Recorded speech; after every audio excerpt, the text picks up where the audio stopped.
सियारी मालिया ठारू बाघमुंडा पर्यंत आरडी रो गोटे रास्ता नुआ रास्ता तैयारी होगा पई सरकारंकर सुपारिश हेजी 7.5 कोटी टंका पाखापाखि व्यय अटकल रे 8.5 किलोमीटर रो ए रोड टी तैयारी होबो। ये आज ये कार्यक्रम रे शुभ भित्ति प्रस्तर कार्यक्रम रे आरसीसीएफ थिले ब्लॉक रो वाइस माने वाइस चेयरमैन चेयरमैन आमर जिला सभापति थिले निराकार भाई आमर जिला परिषद सदस्य समस्ते थिले। ए रास्ताटी हेले आपण मान को जना थिबो बिलेई शुणी आमर माँ बिलेई शुणी पीठरे दिन को दिन जो ढंग भीड़ बढ़िलानी से आगामी दिन रे ताकू ठीक ढंग रे किमती जो माने यात्री आसीबे श्रद्धालु आसीबे ठीक ढंग रे पहुंची भक्ति भाव रे जाई परिबे फेरिकी तापई रास्तार आवश्यकता थिला।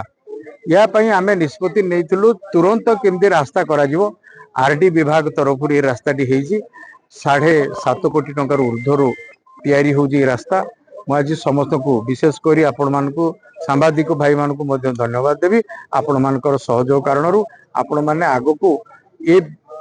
पीठर विकास पई ये दुईटी ब्लॉक गोटे कामाख्यानगर ब्लॉक परजंग ब्लॉक एवं कंकड़ाहाट ब्लॉक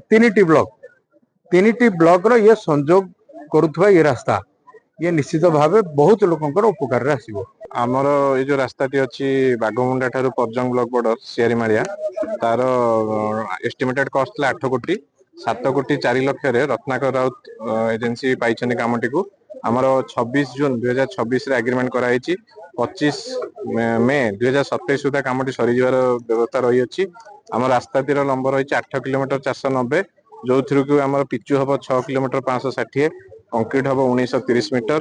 आउ आमर कलभट अच्छी 28 टी आउ प्रोटेक्शन वाल 430 मीटर ड्रेन हम 920 मीटर आउ ये रास्ता द्वारा हेबा द्वारा आमर बाघमुंडा रु सियारी मालिया रास्ता जोटा माटी रास्ता थिला पूर्ण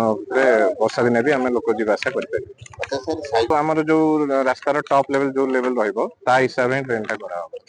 रास्तार चौड़ा आमर 375 पिचु रास्ता अछि आउ बर्म मिसेले टोटल आमर 6 मीटर 500 रु